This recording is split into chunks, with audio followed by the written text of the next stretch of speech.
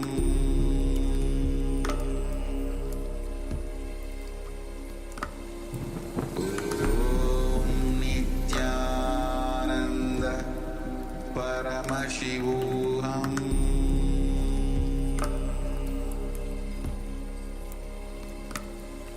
Om Nithyananda Paramashivoham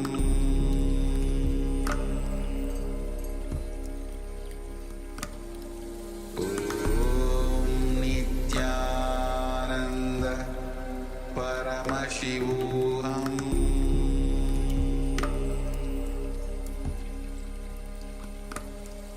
Om Nithyananda Paramashivoham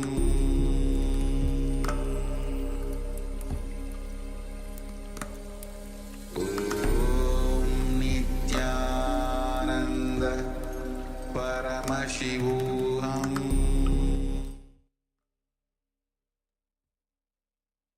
Now, slowly, you can relax and let us know what was revealed to you as you are scanning the overall health of your own body. So let's go ahead, take comment, and if you wish to share, if you are scanning, you found some issues, some discomfort, any uneasiness in any part of the body, and when you went deeper into it, let us know what was revealed to you.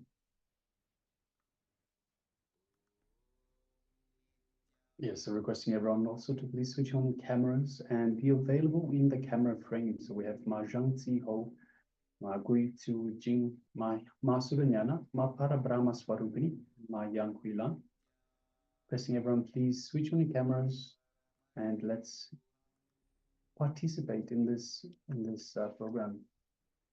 So understand whatever you put into the program is what you get out of it.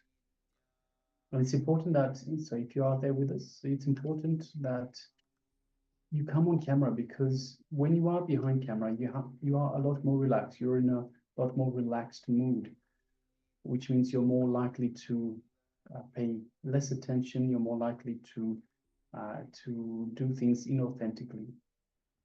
So do all the programs, all the exercises, the meditation less authentically, because there's no one watching you, and you're not worried about being on camera. You're not worried about being authentic, and so you sort of let go a little bit. So when you let go a little bit, then you drop authenticity, and you also drop your intensity, and you also drop the benefits that you get from the program. All right, so please continue to share whatever was revealed to you when you scanned your own bodies. And understand, this is not just a scanning technique. This is not just to identify, it is also to heal. So Swamiji beautifully tells us, the body listens to whatever you say, whatever your words, your thoughts, everything. So your body is like an impressionable child. You tell it something, it will believe it, it will do as you say. So it's important to understand when we scan for these, for any issues that we have in our body. So we scan, we do the overall health of our body. When we identify something, we go into more detail. We ask Swamiji, give me more detail. Let me know more information. The more you probe further, the more details you are getting. And the more details you are getting, the more awareness, the more consciousness you are providing to that part of the body. And understand, the pain that we receive is your body's alarm system to say, I need attention in this spot. I need some more energy in this spot. So again, by probing further, we provide that energy, we provide that consciousness that the body needs to heal itself. The body is a self-healing mechanism, as long as we don't interfere with it. And the problem is that most of the time we do. But by providing this consciousness, by providing this energy, we can help it heal itself. So it's a very powerful technique for healing. All right. So if you're still sharing, please continue to do so. Meanwhile, let us move on to the next segment, the next part of our program for today. Yes. And the next session where Swamiji is going to reveal on the chakra breathing, which is actually the preparation for the next level of pains. So we have been working on the pains. And let's enter into this revelation by Swamiji on the chakra breathing itself. So let's come to the space of listening and let's enter into this technique.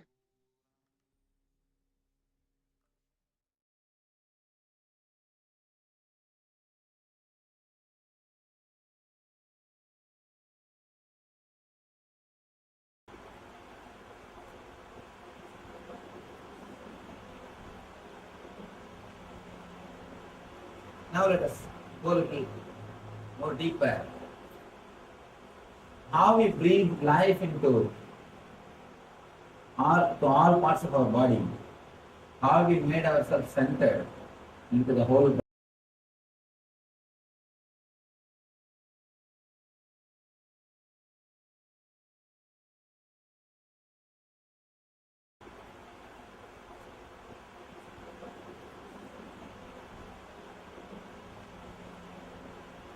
Now let us go a little more deeper. How we breathe life into all parts of our body. How we made ourselves centered into the whole body completely. Same way, we will help ourselves to center ourselves on all the 7 chakras. Now we will breathe life into all the 7 energy centers. Then we will work on the pain. Before working on the pain, see, human beings usually stay in a very grass matter level. Slowly, I am trying to take you all to the pranic, and from the pranic to the subtle level. Straight away, in the initial level itself, we can't do the deeper visualization techniques. It's like a straight step by step, preparing them, taking you to the visualization technique, visualization level. One more thing, throughout this program, I am trying to maintain, you will be able to do whole thing without believing anything. You don't have to believe Hinduism or Vedanta or any other theory, any other concept to do this whole program.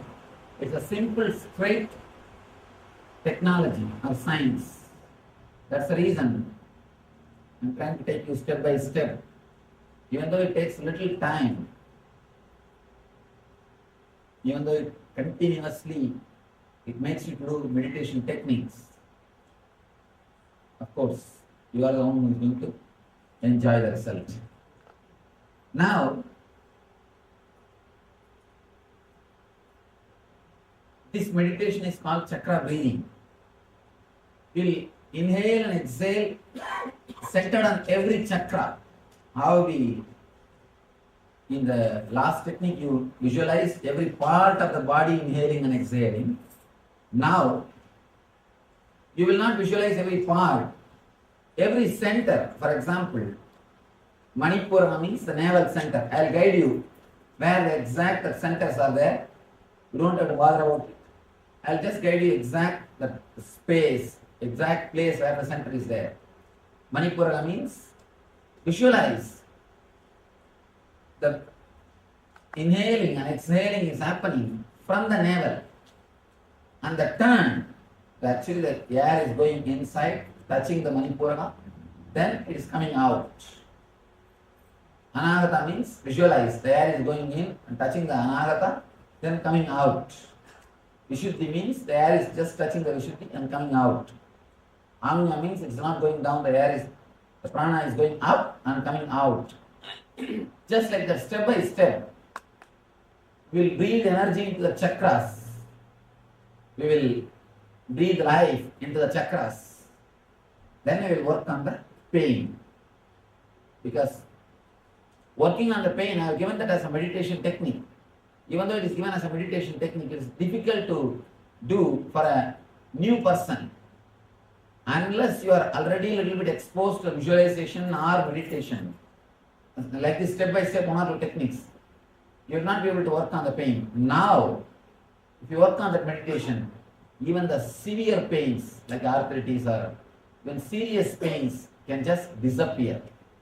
There are so many of our devotees who worked on the pain meditation who say it's such a big relief and help. Now I tell you, after this step by step, if you work on the same meditation, you will be able to come out even serious pains, severe pains of your life. Let me describe the instruction. Let me describe the meditation instruction. First, you will work on the Muladhara, means visualize the inhaling goes and directly hits the root chakra, where your spinal cord ends, the root of the spinal cord, the Muladhara.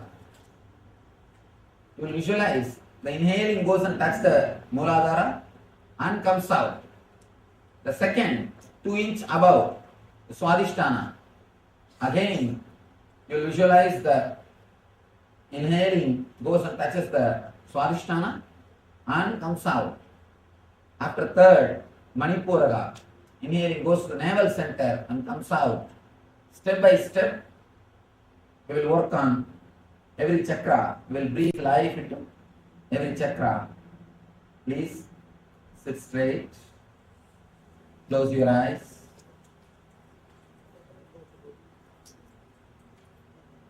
Tie the ribbon.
Yes, please tie the ribbon and sit straight.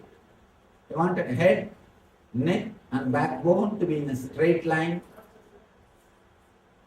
If you can, better sit on the ground. If you can't, then sit on the chair. If you really can't manage sitting on the ground, you can sit on the chair. Otherwise, please try to sit on the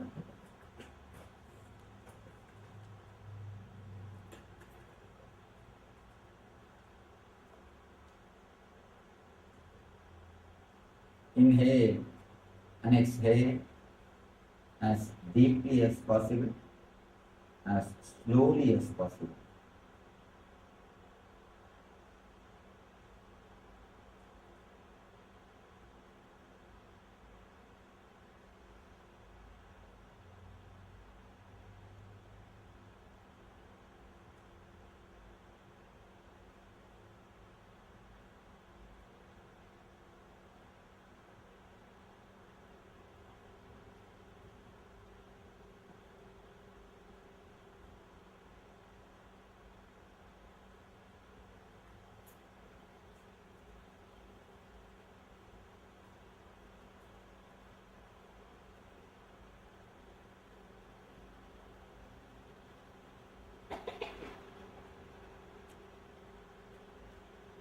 Inhale and exhale from root center where the spinal cord ends.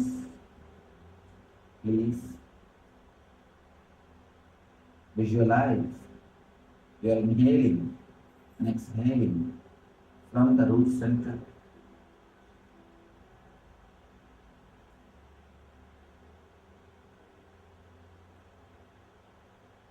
Feel clearly.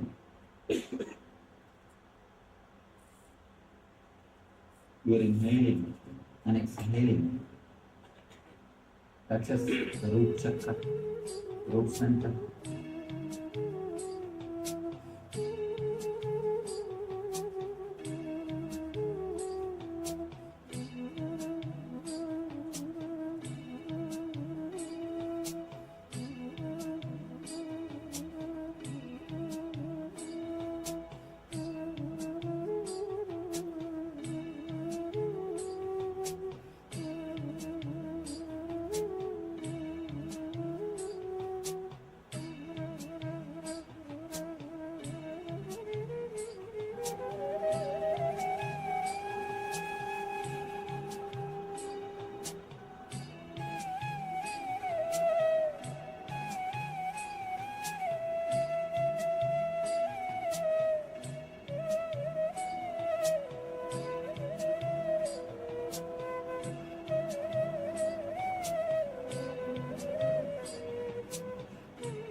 As deeply as possible, as slowly as possible. Inhale and exhale.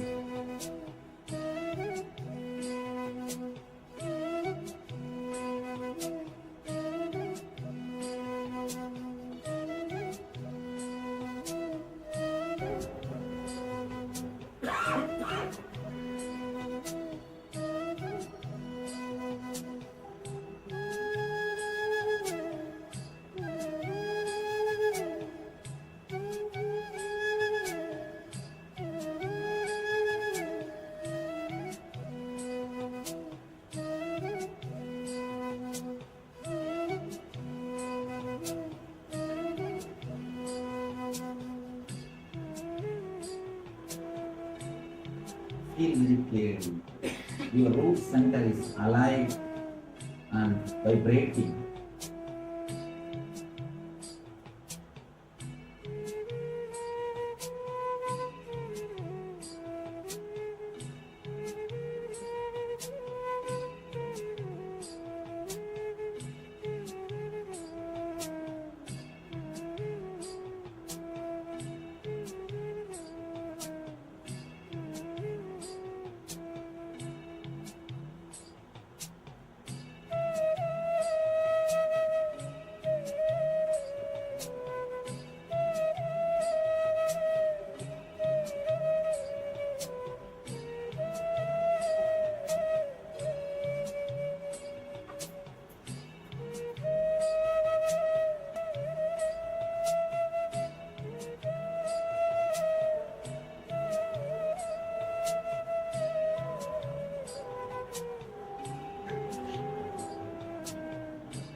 Slowly move to the Swadhisthana. 2 inches below the navel, 2 inches above the Mooladhara to Swadhisthana. Feel you are inhaling and exhaling from Swadhisthana.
Start breathing from navel center, Manipura. Visualize your prana inhaling and exhaling touches the navel center, vibrates the navel center. Inhale and exhale.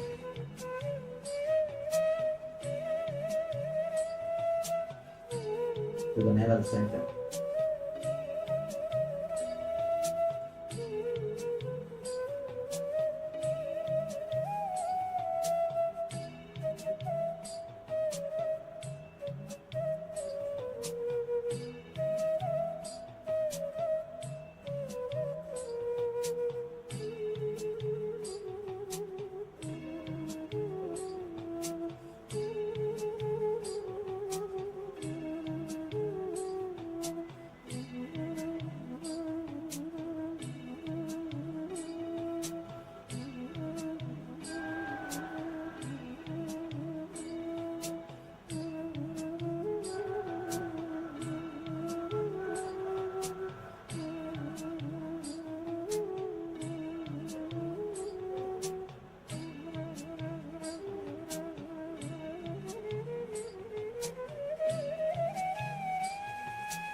intensely. Inhale and exhale from the navel center. Let your inhaling and exhaling be deep and intense. Let it not be shallow. Let it be deep and intense.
Come to Anahata, heart center. Inhale and exhale from the heart center, from the Anahata. If your mind wanders here and there, don't bother. Whenever you remember, come back to Anahata. Come back to that center. Now, be centered on Anahata, heart center. Inhale and exhale from Anahata, from that center.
Vishuddhi Chakra, throat center.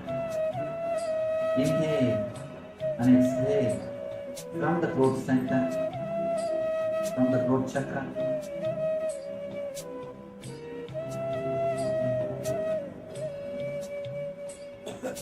See the prana inhaling happens from throat center.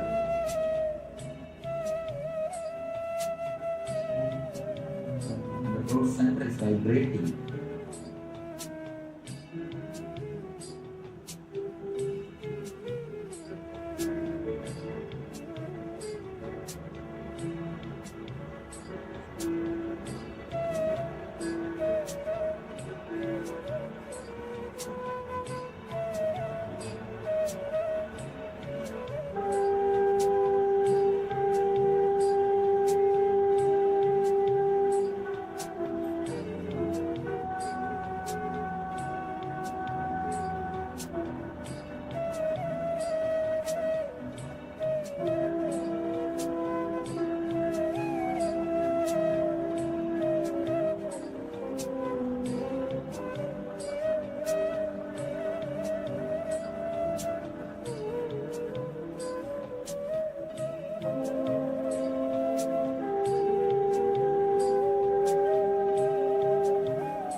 Comes to the Arogya chakra,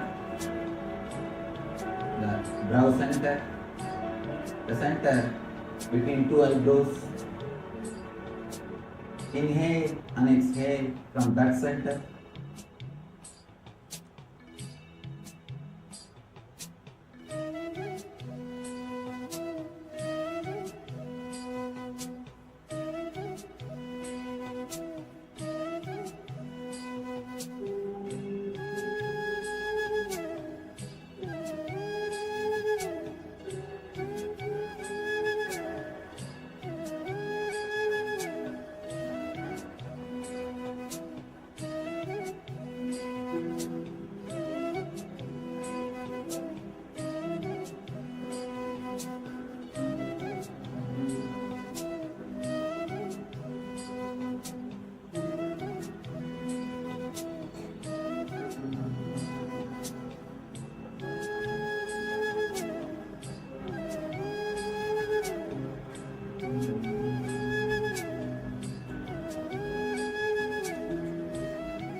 Now come to Sahasrara, crown center, the center. This is the top of your head. Inhale and exhale from that center. See very clearly. The prana goes straight out.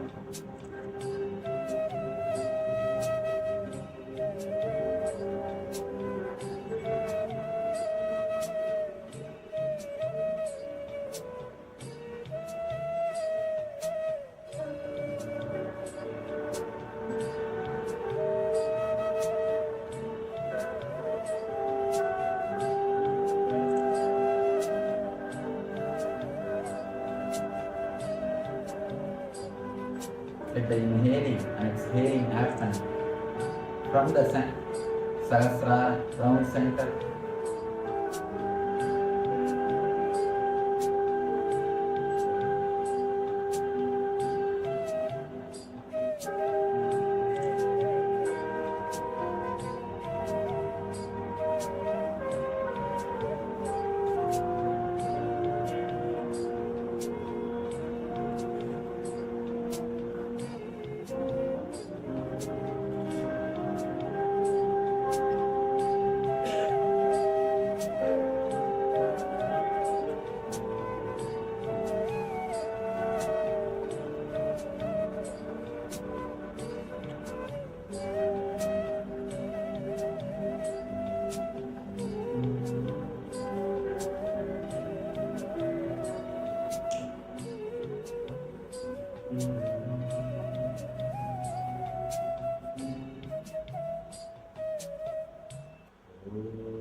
If you have the problem that sometimes mind starts thinking something else, what to do, Swamiji?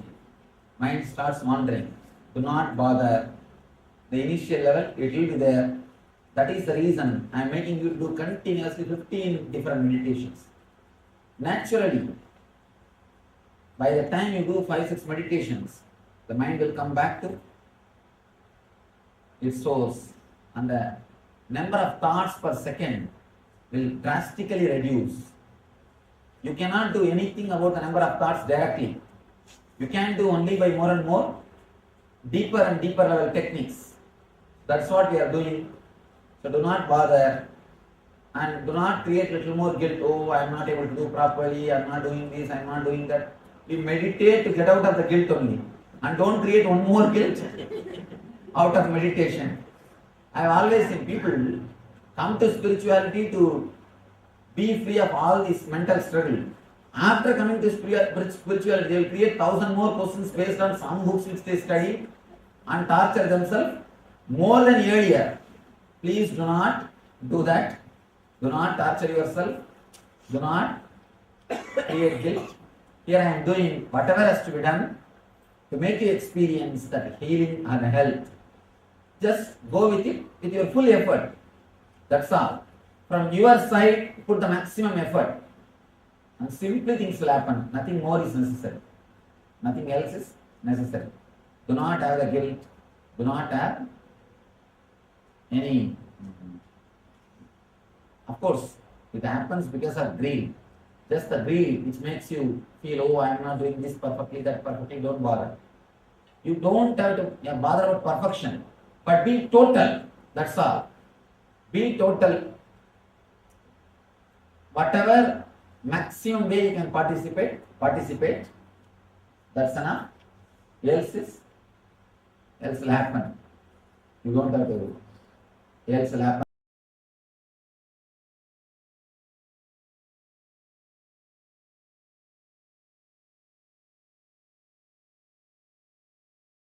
Now we will work on the pain. If you can manage, understand this one technique and master it, the technique which you are going to do now, you will be just liberated from all pains. Of course, it will, now it will look like too good to be true. Only when you experience, you will be able to understand. And there are so many doctors, I think they can speak for the technique. I think I'll tell the doctors to speak for the, here there are so many MD doctors who work with the technique and who really have the experience and just does, the technique does miracles. Not only that, these people have done the technique directly, they did that. Now you are having two benefits. One, from morning your mind is tuned to do the technique. Second, I am guiding you. I am sitting here and guiding you. As I was telling you, pain is nothing but unawareness. Whenever you don't pay attention, awareness to some part of body, automatically your body demands your attention. Your body demands your awareness. The whole thing is nothing but just body asking your awareness, body asking your attention. One more thing, even the pains which come to us at the time of accidents, even big pains, they are nothing but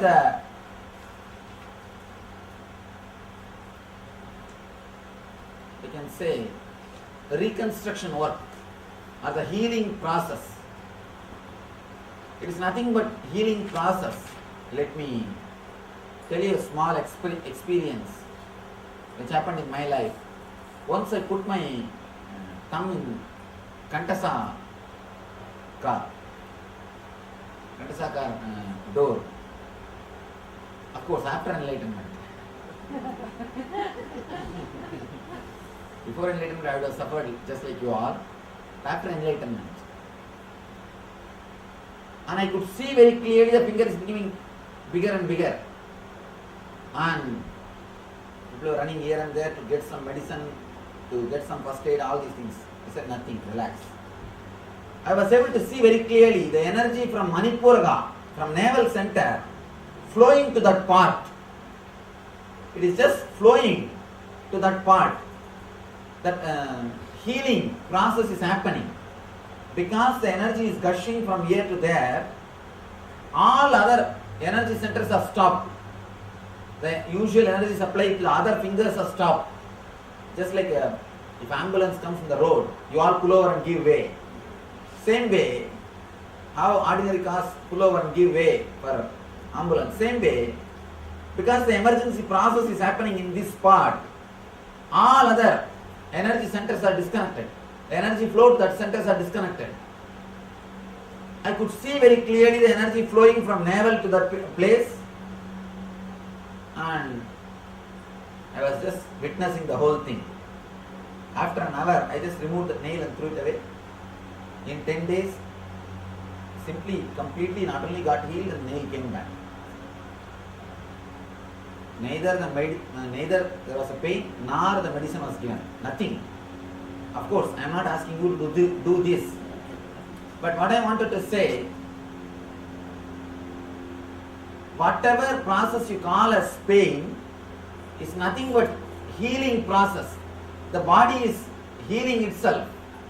Body is reconstructing that part. But you don't have that much of patience. The moment you name that process as a pain, please understand, you stop, you hinder that process. You try to stop that process. You try to disturb the natural healing process. Please do not hinder the natural healing process. Please do not stop the natural healing process. Please do not interfere in the natural healing process of the body. All you need to do, whenever you have any pain, give your awareness. Let me explain the technique. For example, you have knee pain or back pain. Close your eyes and lie down. First see where you have pain. In the beginning, you will see all over the knee there is a pain. If you just try to find out the center of the pain, slowly you will see that the pain area will reduce. The area which you feel pain will reduce. By and by it will come to one point. Please understand, the more you become aware of that area, pain will start disappearing. If you don't have awareness, if you don't give attention to that, you will feel as if you have pain throughout the leg. The moment you start giving awareness, you will start seeing it's only in the knees, only in the knee area. If you give a little more awareness, it will slowly reduce. The pain area will reduce, and then finally it will come down to one point. And if you look even that point deeply, suddenly it will disappear. Not only it will disappear, you will feel a deep easiness, deep relaxed feeling, deep bliss. Actually, only then you will understand how the pain and bliss are one and the same. You just name them as two different things. It is because of your perception you think both are two different things. That's what Krishna says, Sidoshna Samadukkeshu in Gita. At the time of heat and cold, or pain and pleasure, the enlightened person will be same. Means you will understand the pain or pleasure is just you naming them. By their nature, they are not pain or pleasure. They are the same experience. The moment you name them as pain, you resist, create more and more trouble. The moment you understand this, simply you can escape from any pain, or you can liberate yourself from any pain. Understand? I tell you from the experience of hundreds of devotees, not hundreds, at least thousands of devotees who worked with this technique, and it does miracles. Even the post-surgery pains, post-operative pains, even those pains disappear by this meditation technique. This meditation technique can take away even serious pains from your being. Now I will guide you step by step. How many of you have got some pain? One more thing, please understand, if you think that you don't have any pain, be very clear. You will have the strong tension in the stomach. The navel region, you will always have a sort of a tensed feeling. Work on that feeling. If you have some pain, concentrate on the pain. If you don't have any pain, there is nobody who will not have that tensed or holding feeling in the navel center. If you just look, you can see continuously you will have some sort of a tension in the navel center, in the Manipura region. You will always have that. Now at least work on that. Anybody who says that I don't have any pain in the body? Not even a single person.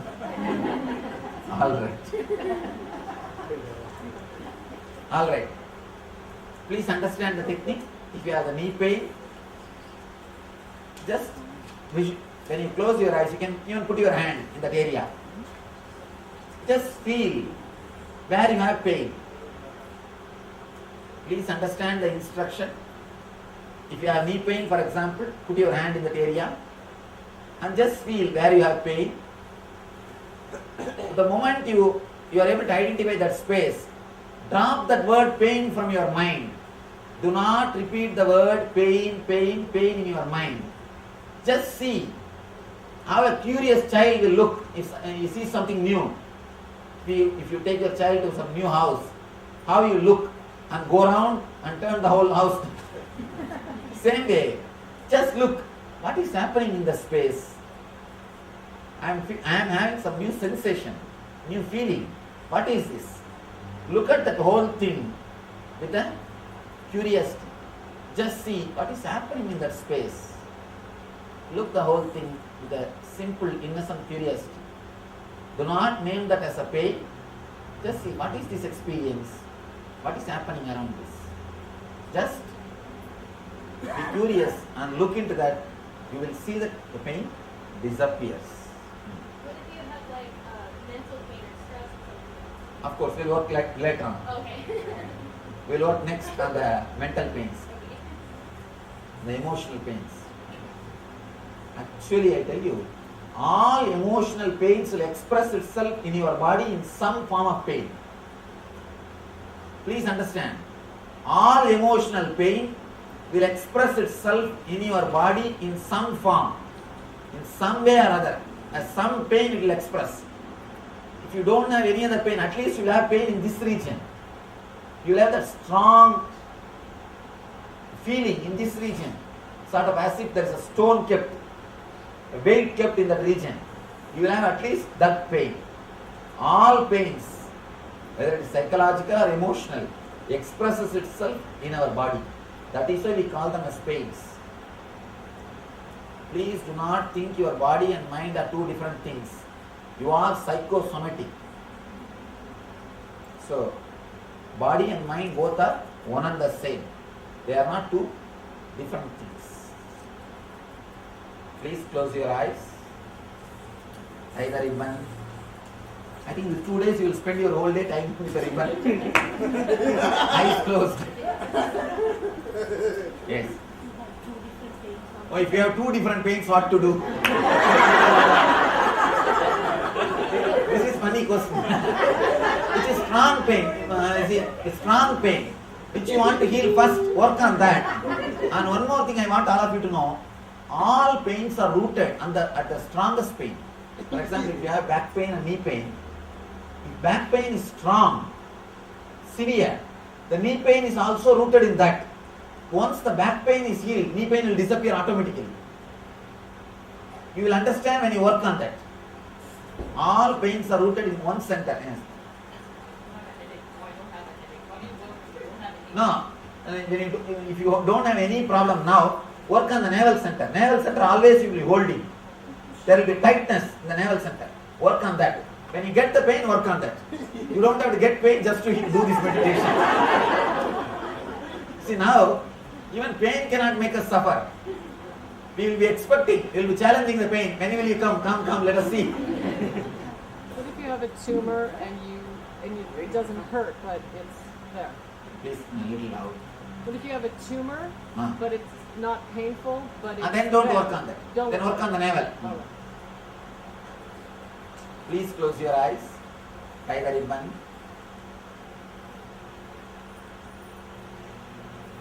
Please tie the ribbon. There are some who are not tying the ribbon. I wanted. Everyone use the ribbon.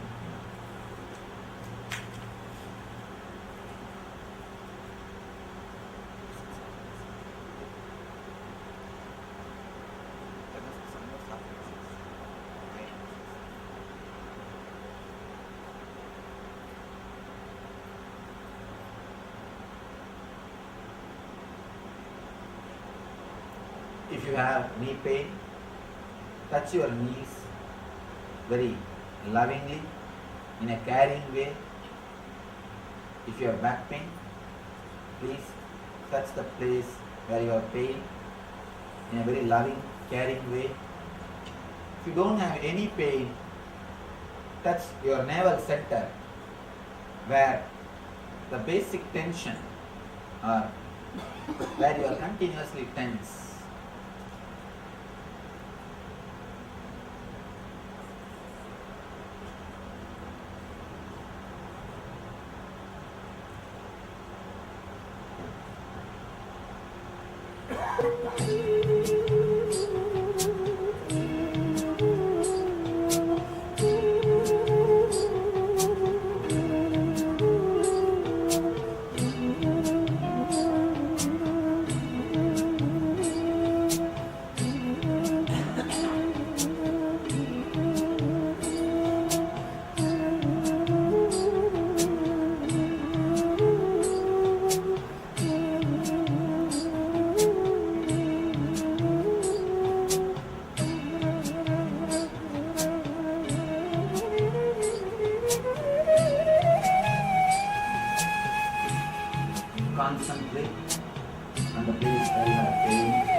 what is happening in that area.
Around 5,000 years ago, at the end of Mahabharat War, the ancient enlightened Hindu civilization consisted of 10,000 Hindu traditions, or sampradayas, that existed in 56 Hindu nations, 200 Hindu kingdoms, 1,700 Hindu provinces that covered more than 6 million kilometers square of Asia.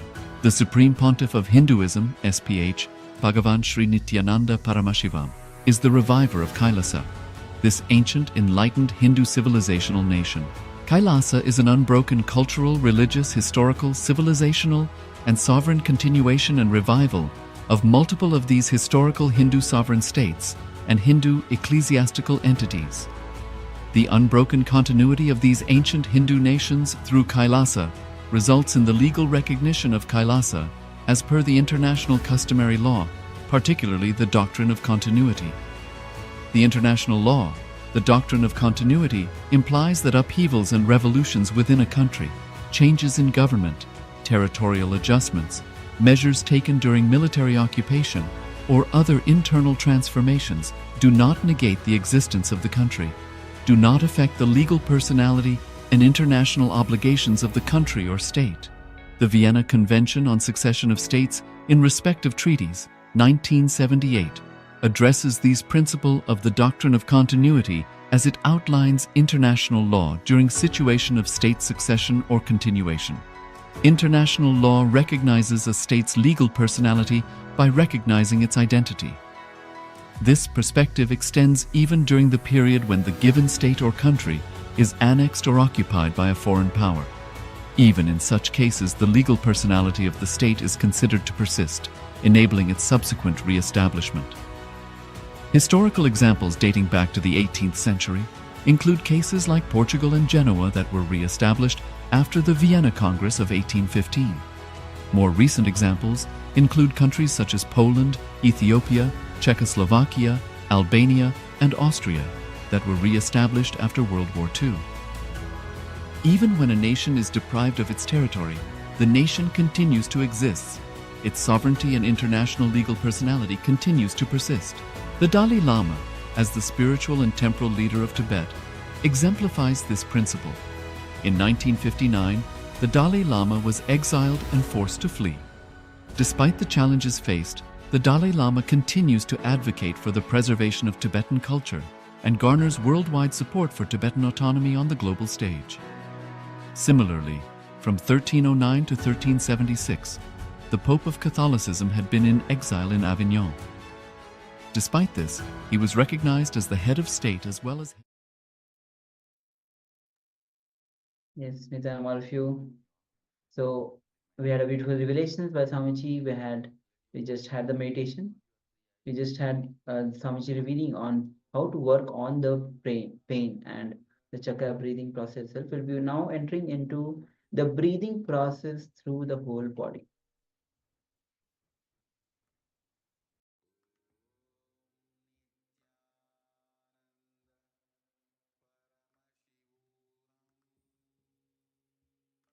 All right. So as Swamiji already have guided us through this technique, the chakra breathing technique, working on the pains. Now we'll be entering into the power manifestation round. The power manifestation. As today we are doing the power of body scanning, and body scanning where we'll be scanning our whole overall health of the body. So requesting all of you to give your full participation. Yes, even all the participants watching us, following us on YouTube, you can also start interacting with us as we enter into this round of power manifestation.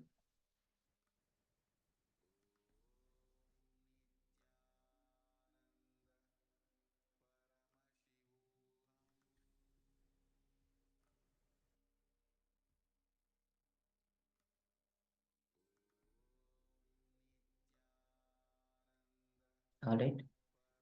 So in this round, what we will be doing is, if you have any discomfort, if you have any uneasiness in any part of the body, whether it is your heart, whether it's your liver, stomach region, or the shoulders, anywhere where you feel you have any discomfort, you have any uneasiness, you'll be scanning that area and asking Swamiji to reveal and much more, go deeper into it and reveal much more. So let's get ready to enter into this round of power manifestation. You can sit with your head and spine in a straight line. You can close your eyes now and just connect with Swamiji. Just connect with Swamiji.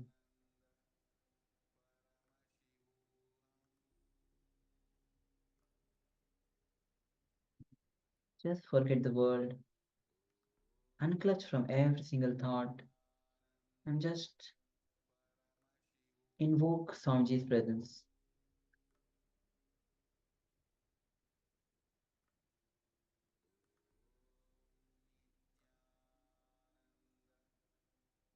Now gently bring your awareness to the third eye and let's start chanting the Mahavakya. Om Nithyananda Paramashivoham Nithyananda Paramashivoham Nithyananda Paramashivoham. Now let's enter into this round of manifestation where you'll be scanning any discomfort, any uneasiness that you're feeling in your body. Ask Swamiji to reveal every single detail. So let's begin.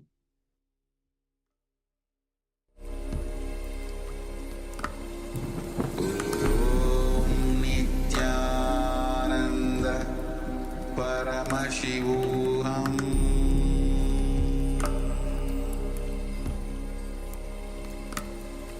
Om Nithyananda Paramashivoham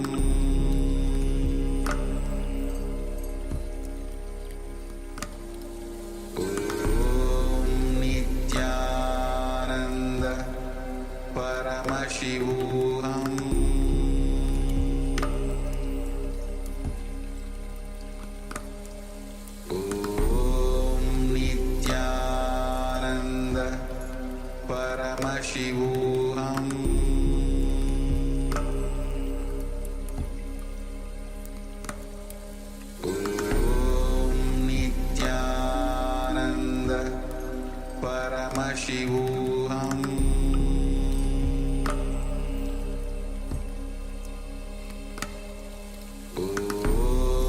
Nithyananda Paramashivoham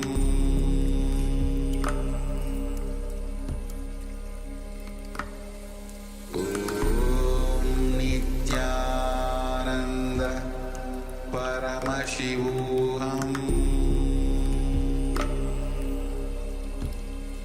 Paramashivoham Om Nithyananda Paramashivoham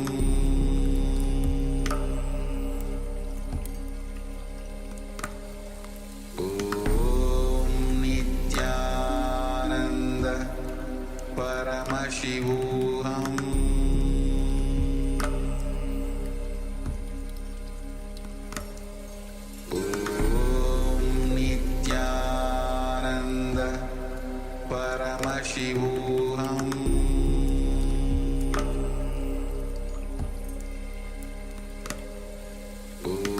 Om Nithyananda Paramashivoham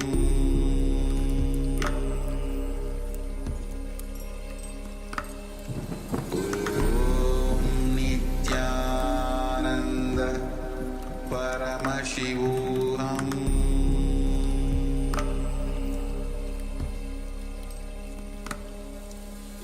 Om Nithyananda Paramashivoham